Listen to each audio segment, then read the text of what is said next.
Hello and welcome to Global News Today, bringing you exclusive interviews with leading experts every weekday here on Al Arabiya News. I'm Tom Burges Watson. Coming up in today's programme, President Trump says he's not joking about trying to seek a third term. In just a moment, we'll be asking, how is he going to get around the US Constitution? France's Marine Le Pen denounces her conviction for embezzlement, calling it a tactic to bar her from winning the 2027 presidential election. And 4 days on from the 7.7 magnitude earthquake which struck Myanmar and neighbouring Thailand, the death toll is revised to more than 2,700.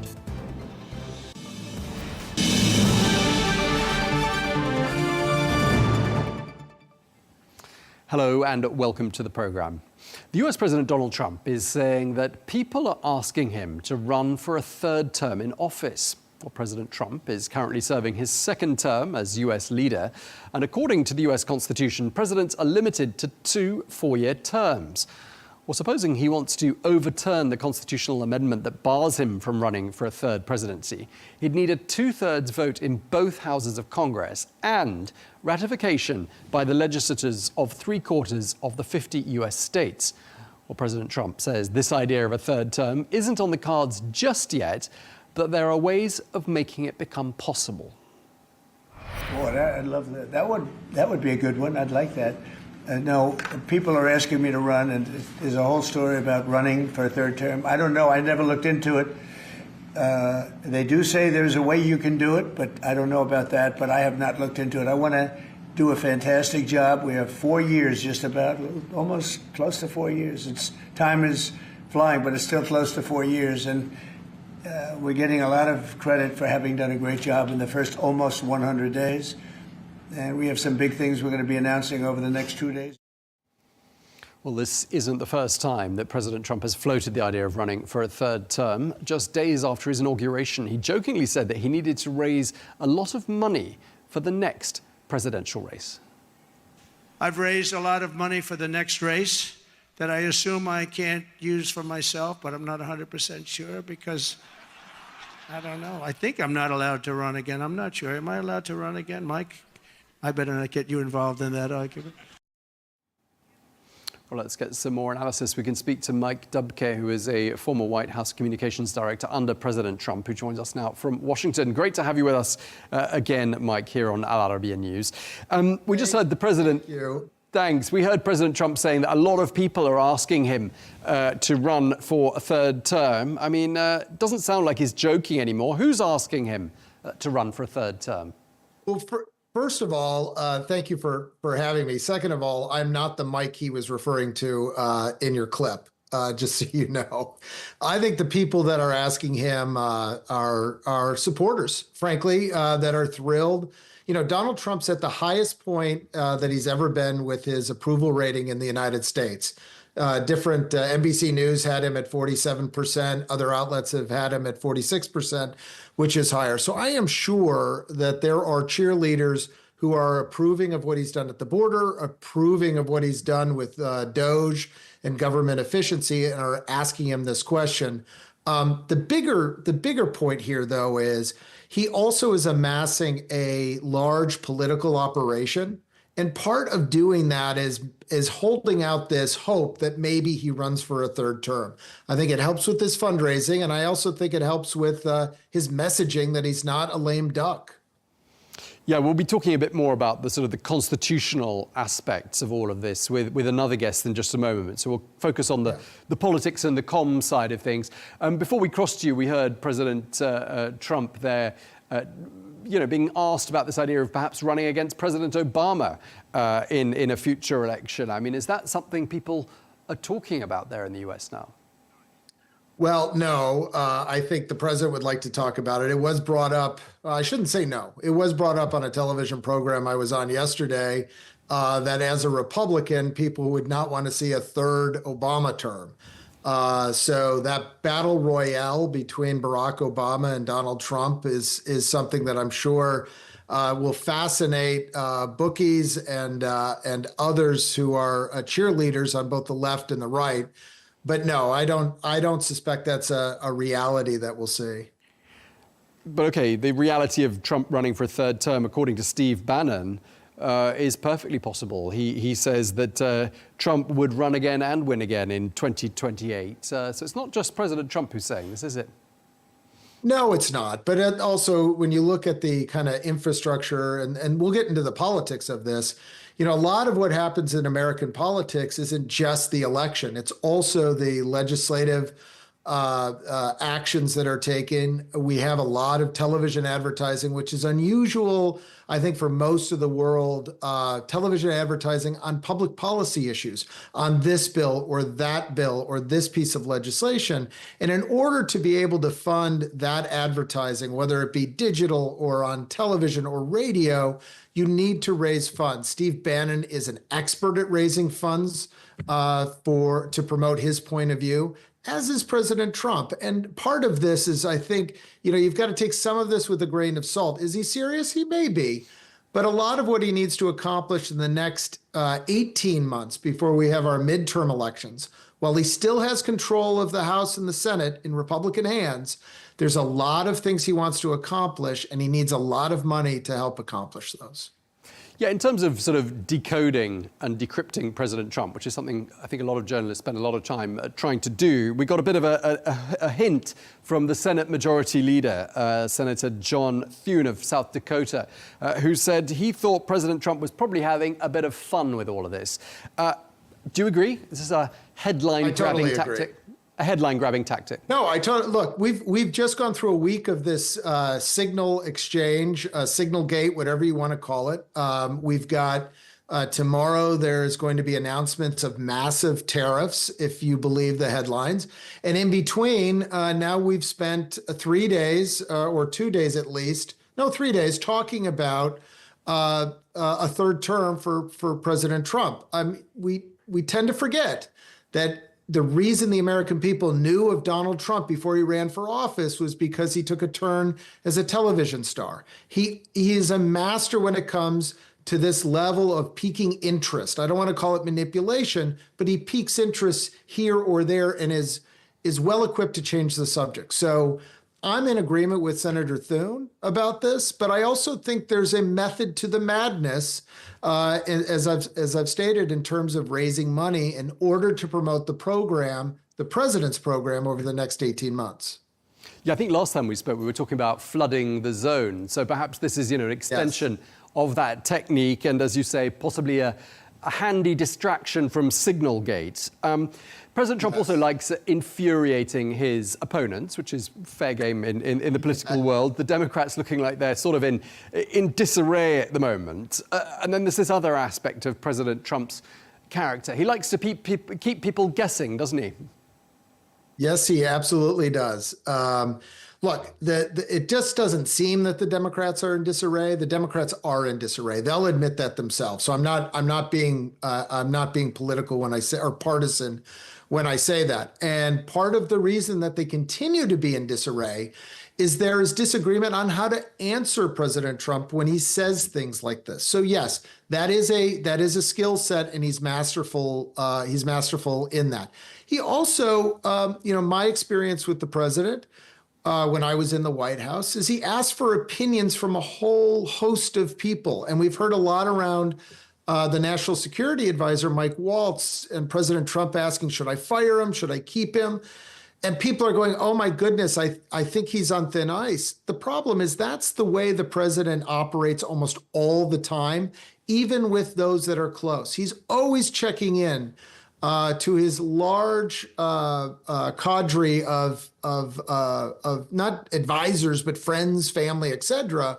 He's always checking in just to level set and see where there's a weakness. So all of this is part of his skill set, and all of this is part of his, his political skill. One thing Mr. Trump can't argue with is time. He's 78 years old. He turns 80, I believe, in June of next year. I mean, were he to run again at the end of that third non-consecutive key point term, he'd be a very old man, pushing sort of 88. I mean, is that something that people in America think would best serve the country's interests, having a leader of that sort of age? Well, if he could keep up the vigorous pace that he's keeping up now, I've got to say, when I talk to my friends in the media, they're all exhausted from the first 72 days of this 78-year-old's presidential term. And if he can keep up that level of activity, who knows? But you're right. Father Time does come calling for everyone. But as of right now, we have seen a energized presidency that we haven't seen, since the last Trump administration. So I would hate to speculate on that, just because he's got the energy of somebody much, much younger already. I mean, what are people saying? Because you say you're on different talk shows in the United States, and I'm sure you're plugged into everything that's being said on the radio and the television and the newspapers. I mean, what do people make of the rhetoric? I mean, do people think this smells a little bit like authoritarianism to some people? What are people saying? Well, I think that's exactly right. They're all over the map. Some people are saying that. Other Democrats are just scared. They haven't figured out this politician in 2016. They thought they had him figured out in 2020, and then they miscalculated in 2024, or even earlier than that. I'm just, from my experience, I think that this is that the president is having fun with this.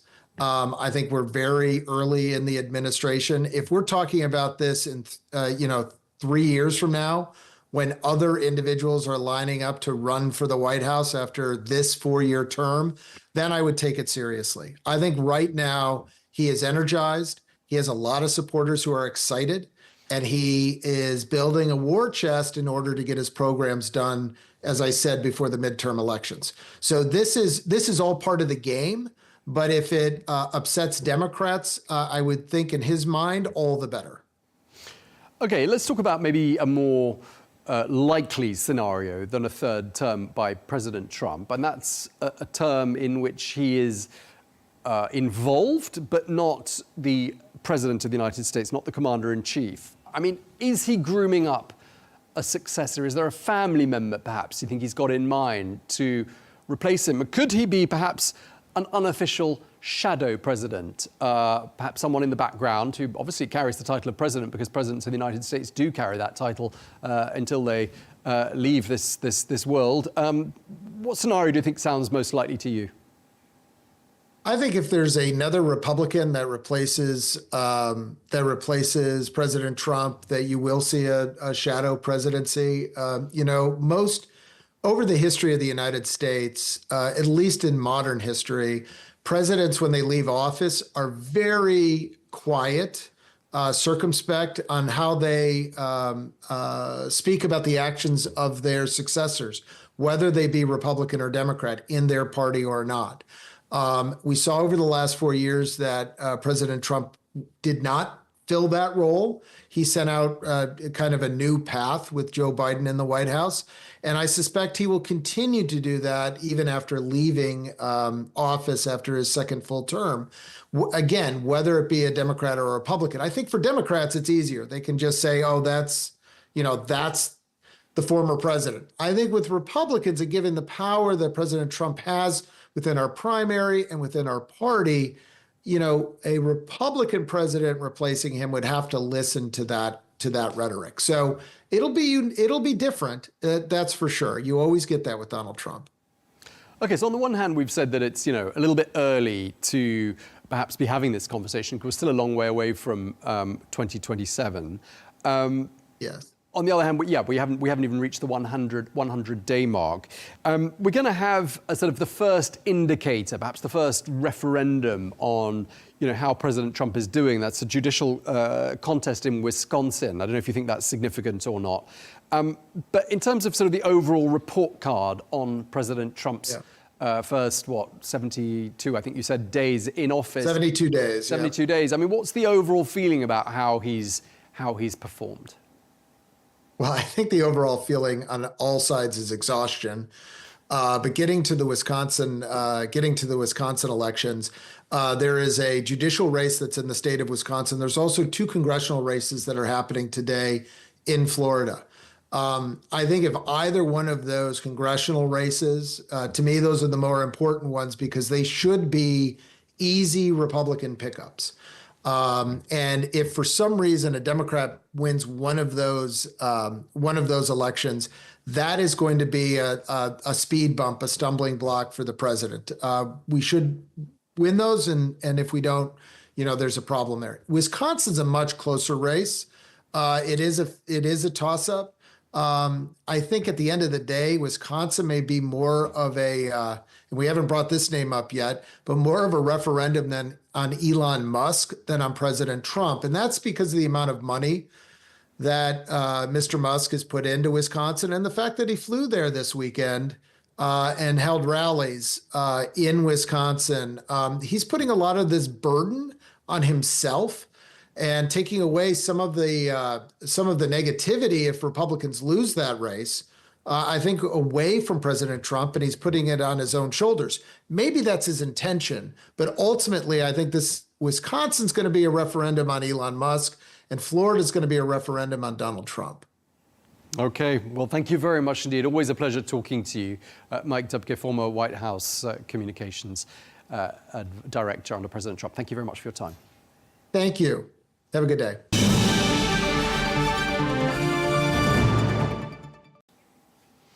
Now, the leader of France's National Rally Party, Marine Le Pen, has hit back after being convicted of embezzlement. Well, that's a conviction which bars her from running for president in 2027.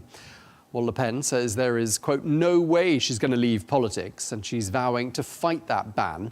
Well, in her first interview since the sentence was handed down, a visibly angry Le Pen told the French broadcaster TF1 that she wouldn't allow herself to be eliminated.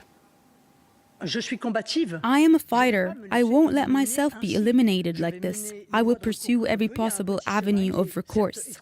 There may be a small path, it may be narrow, but it exists. In fact, I will clearly request an appeal decision to allow me to consider running in the presidential election. I will always stand by the millions of French people who believe in me.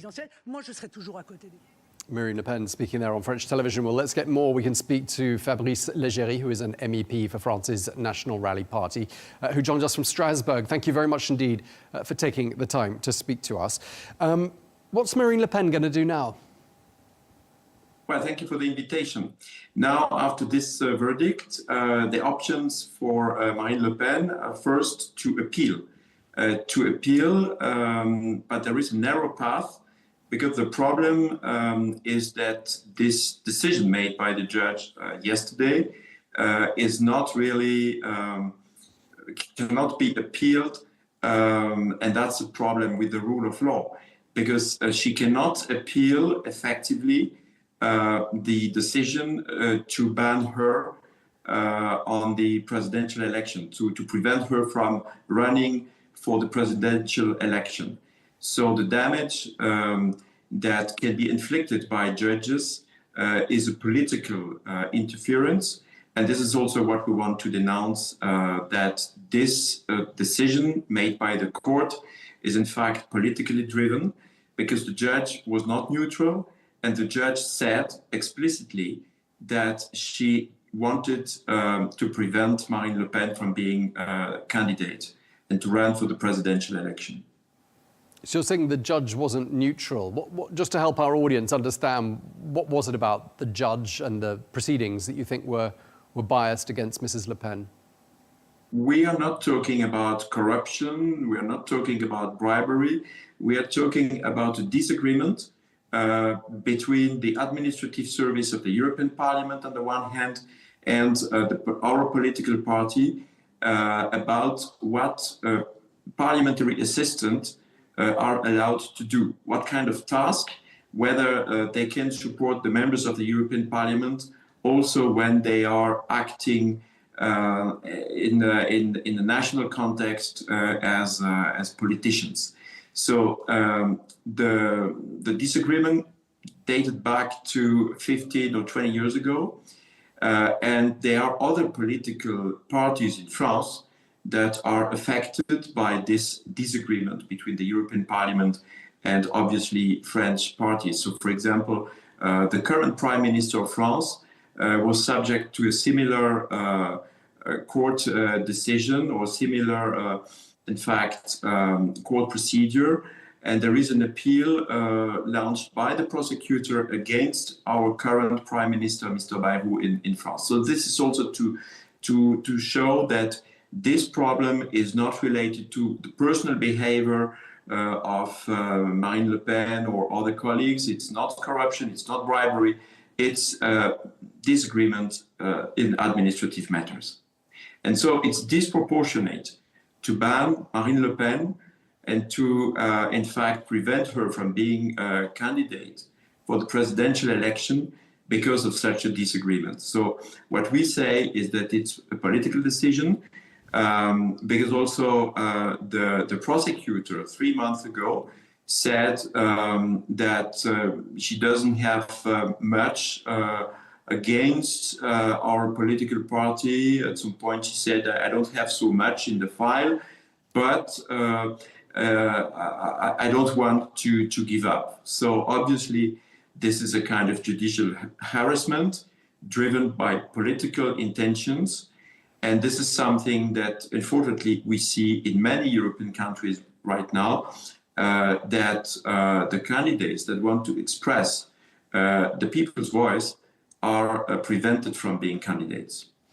Yes, but some people who observe what's happening on the French political scene would say, look, Marine Le Pen is not an isolated case. There are people from plenty of other political parties, people like Nicolas Sarkozy, Jacques Chirac, both former presidents, François Fillon, Jérôme Cahuzac, Christine Lagarde, Alain Juppé. I mean, it's a very long list of convicted French politicians, by no means all of them, in fact, none of them, apart from Le Pen, from the National Rally Party. So some might say, there's no problem with the French judiciary, there's a problem with French politics here.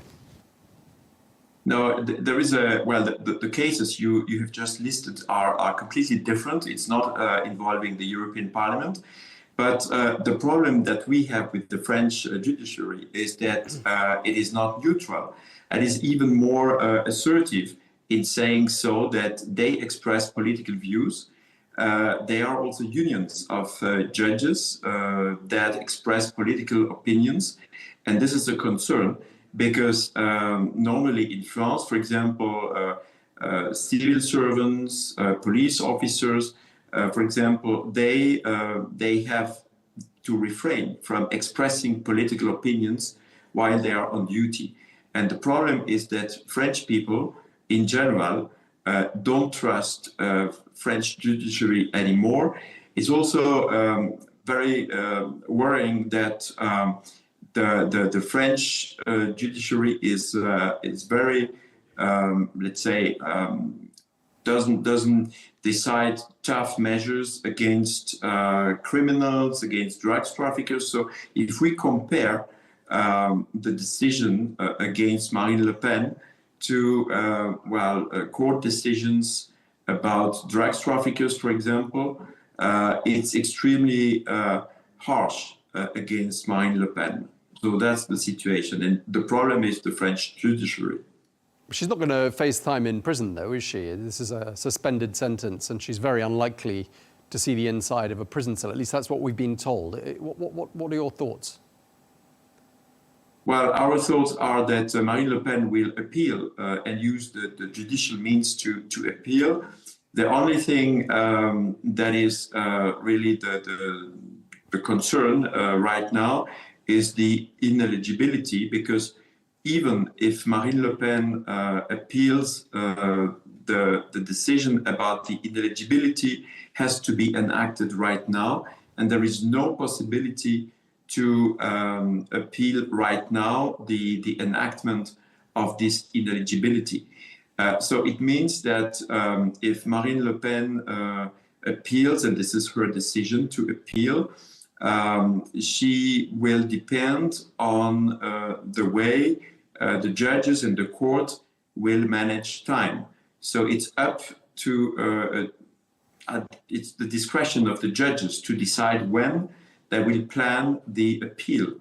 And the presidential election is in spring 2027. So if the judges decide that they want to process the appeal after the presidential elections, or very late, then this will in practice prevent Marine Le Pen from any possibility of effective appeal, which is against the rule of law, which is against the essence of the European Convention on Human Rights. So that shows that the rule of law is a threat in France.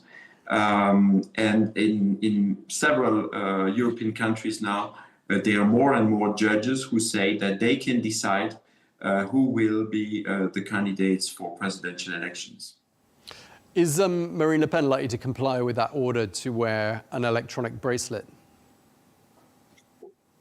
Well, the decision that was published yesterday says so, that 2 years with this electronic bracelet. But of course, this is the part of the sentence that she can appeal as well. So let's see what will be the result. So this is something that she can appeal. Yeah, and okay. If she appeals, then there is no immediate enactment of that decision. She will not be obliged to wear this, to use the electronic bracelet right now. So if there is an appeal against that part of the decision, it is put on hold until judges have decided at the level of an appeal. But the only thing that cannot be appealed effectively right now is this ineligibility. So it's the political part. Okay, well, let's talk about the person who's waiting in the wings, really, of the national rally in France. Jordan Bardella, still only 29 years old, but he did well in last year's parliamentary elections. He says that rallies are going to be held this weekend. Do you think those rallies will remain peaceful? Yes, of course. We want these rallies to be peaceful. We have a great support in France. For example, during the European elections, we got between 32 and 33% of the votes. So we are political party number one in France. And of course, our message to our voters and supporters is that we should comply with the democratic rules and the rule of law, and that should be peaceful. But of course, we have to express that we are dismayed by the political decision that has just been made by the judges. Okay, and Jordan Bardella is, however, saying that all of this could end up boosting the fortunes of the national rally. How can the party turn this around and spin this to its advantage? I think we have to realize that there are more than 11 million of French voters who can feel today that they are despised and simply ignored by the French judiciary. Most of our voters have the feeling that the establishment, that the system wants to keep us out of politics, and that we want that the system wants to let's say shut down our political party and to in fact prevent us from speaking out, and that's something that is not healthy in the democratic system. There are also other French politicians who said that they are concerned by this court decision.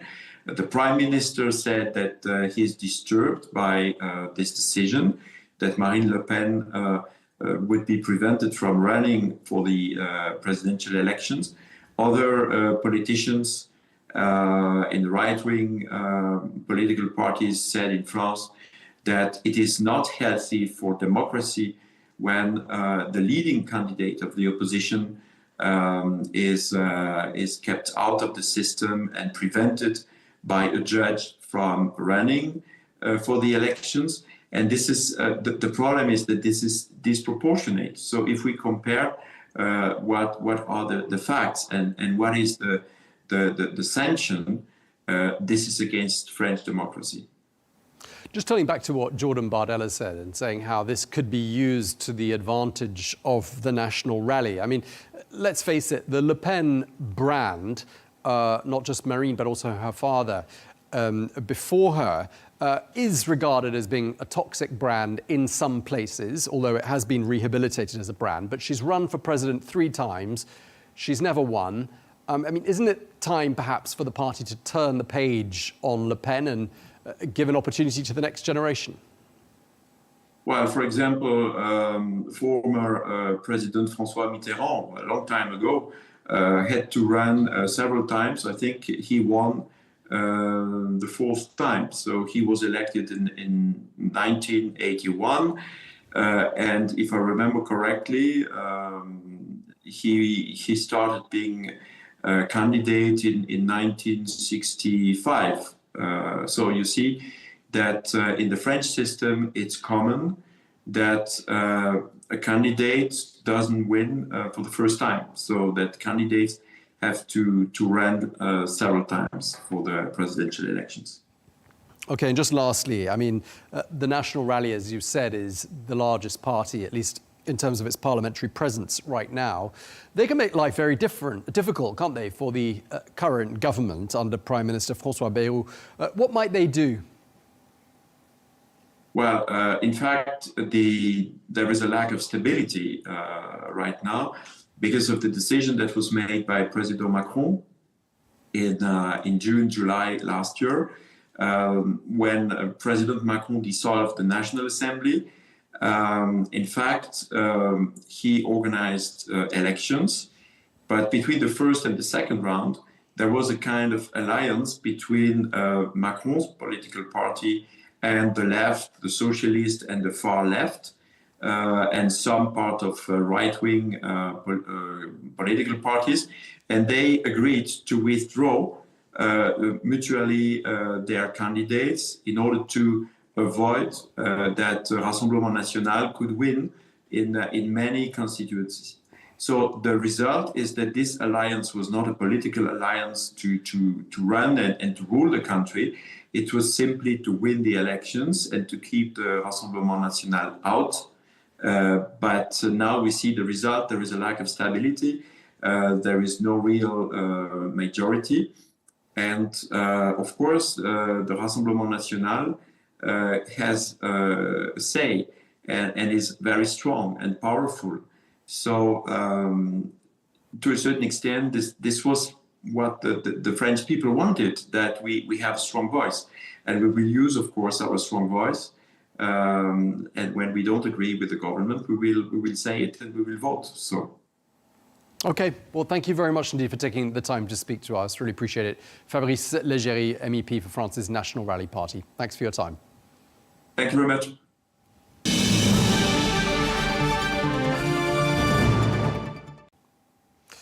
Now, it has been 4 days since the 7.7 magnitude earthquake which struck Myanmar, and the death toll there has now risen to more than 2,700. That's according to the local authorities, who are also reporting that more than 440 people remain unaccounted for. Well, the earthquake, which hit around lunchtime last Friday, was the strongest to hit the Southeast Asian nation in more than a century, and it flattened numerous structures, both ancient and modern. Well, Myanmar's second largest city, the city of Mandalay, faced severe destruction, with many buildings there reduced to rubble. Well, residents in many cases are sleeping outdoors, fearing aftershocks. Many are also unable to return to their homes. Well, rescue teams say they're struggling to reach some of the affected areas because the city's streets are so narrow. Mandalay streets are very narrow and some areas are inaccessible. Houses are too close to each other, so we have to worry about neighboring buildings. The streets are too narrow for vehicles. We have tools and equipment, but some areas require vehicle access. We fear the earthquake hasn't stopped. We feel tremors at least 5 times a day, so we need to be cautious. Okay, well, let's get more now. We can speak to Bob Kitchen, who is the Vice President for Emergencies at the International Rescue Committee, who joins us now from Nairobi. Thank you very much indeed for taking the time to speak to us. Let's start by talking about the latest you're hearing about the situation on the ground. We've got these conflicting reports regarding the flow of aid. There are some reports that the aid is being blocked. What's your assessment? Is aid reaching those who need it most there in Myanmar? Thanks for having me. The good news is that the government has invited foreign aid into the country. So we are able to get to Mandalay, as you've just said, the city that's been impacted the most. The problem is that the earthquake has affected many rural areas around Mandalay, including the town of Sagin, which is contested in the war. It is very complex. We've worked there since 2008. We've worked through all of the conflict that's happened. So we're finding ways to deliver using and working with local organizational partners, but it is not straightforward. Yeah, and surely made even more complicated and even more dangerous by these continuing, ongoing aftershocks. How's that affecting the aid distribution effort? Well, it's clear that we're dealing with an emergency that has been layered on top of a crisis where there was an ongoing conflict, and now we've got a major earthquake. Aftershocks are common. We've faced them in Indonesia and most recently in northern Syria and Turkey. It's terrifying, and we just have to find ways to safely work through the aftershocks to reach those most urgently in need of help. Yeah, you mentioned the ongoing conflict there in Myanmar. According to reports, there are about 3.5 million internally displaced people in the country, many of them in the worst affected areas as well. So clearly, areas that would have been struggling before this earthquake struck will be in an even more complex and challenging situation. Yeah, that's absolutely right. 2/3 of the country is either contested or under the control of armed opposition groups. So it's a very complicated country to work, and that's just been turbocharged by this earthquake. I mean, the last time Myanmar saw a crisis of this scale, I mean, do correct me if I'm wrong, but it was Cyclone Nargis in 2008. 100,000 people were killed then. And at the time, there were reports that the junta had been blocking international aid. I mean, they said it was out of fear of foreign influence at the time. I mean, are we seeing any comparable situation there?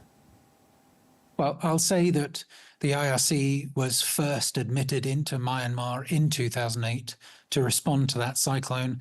We had very brave teams rowing themselves around the country in canoes to deliver mobile health clinics. And that's being replicated now as our teams are driving and then walking into areas to deliver emergency healthcare as best we possibly can.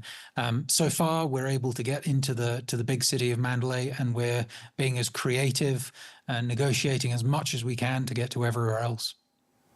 And we understand that Moscow and Beijing have sent medical teams and equipment. Are the Russians and the Chinese the most visible of all of the support teams on the ground, the rescue teams on the ground? Who's on the ground there in Myanmar helping? Well, we've got search and rescue teams from Russia, from China, and from India. And I would say international macro level politics aside, it's very appreciated at a time where the US government is basically just absent, where we're normally reliant on airlifts and search and rescue teams from the US government. They're just not there. So at a time where thousands of lives are on the line, I don't really care what nationality the search and rescue teams are. I don't really care where the commodities are coming from, as long as they're there and helping people. I mean, it's a country of 50 million people, which is a large population. I mean, we forget how big Myanmar is. Just tell us what sort of stocks of essentials, you know, food, medicine, shelter, aid organizations would have typically on the ground at any one time in a place like Myanmar. Well, I can speak to the IRC. We did have a warehouse full of stocks. It is a drop in the ocean compared to what is needed now. The reason why the international community, the IRC amongst them, doesn't have bigger stocks is because there's just so much unmet need on an ongoing basis. There are people around the country who are urgently in need of humanitarian assistance before this earthquake, and now we're just dealing with a massive factor on top of that. Yeah, and with, you know, as well as the dead, there are obviously more than 4,000 people, we're told, who are injured. And what sort of medical care, what sort of medical facilities are available to them? Well, Mandalay is a pretty developed city, so there are hospitals and clinics. They are now very, very busy. We're especially concerned of the rural communities that have been reliant on poorly stocked, poorly resourced, and poorly functioning clinics prior to the earthquake. So any people who are trying to receive care for broken bones or other injuries are going to really struggle. And that's why we are deploying teams out there as mobile medical teams who can set bones and help people with simple interventions that can really make a difference to try and help hospitals not be overrun. And, you know, we gave an updated death toll in Myanmar at the beginning of this bulletin in our headlines, but it seems to be changing all the time, heading upwards, unfortunately. I'm just wondering whether that suggests that perhaps, you know, the full scale of the devastation isn't yet known because, as we've been saying, some areas are cut off, aren't they?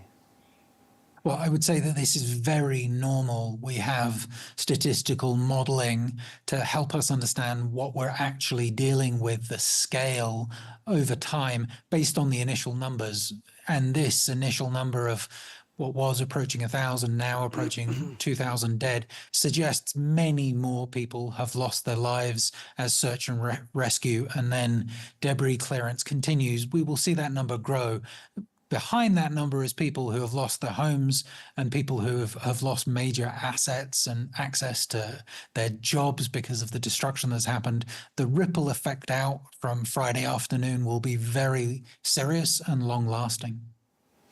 We've only talked about Myanmar up until this point, but of course Thailand was affected as well, wasn't it? I'm just wondering what the scale of the devastation there is, and presumably being a more developed country, they've got more developed facilities, have they? Well, they're a more developed country that isn't handling a conflict, so their civil defense, protection forces are very experienced, highly capable. They have an advanced civil society themselves. So the damage, lives were lost in Bangkok and other cities. The damage was significant, but it's nowhere compared to Myanmar. So while we do have programs and a presence in Bangkok and Thailand, we're focusing all of our attention in Myanmar just because of the vulnerability of the country and the population. And just lastly, I mean, we've been talking about, and you mentioned it just again there, the challenge of distributing aid and carrying out search and rescue operations during a war. I mean, it's a war that broke out in 2021. The UN is calling for a 2-week-long ceasefire to allow aid to reach the victims. I mean, any chance do you think that that call is going to be heeded? The first thing I'll say is that if there were ever a time where a ceasefire makes sense for everyone, it's right now. Neither side of the conflict benefits when the civilians are suffering across the board. Everybody needs to focus on looking after the population that they're tussling with to get control of. The likelihood of it, we'll have to see. I'm better at digging holes than I am predicting the outcomes of conflicts. Okay, well, thank you very much indeed for your time. Bob Kitchen at the International Rescue Committee, thank you for your time today.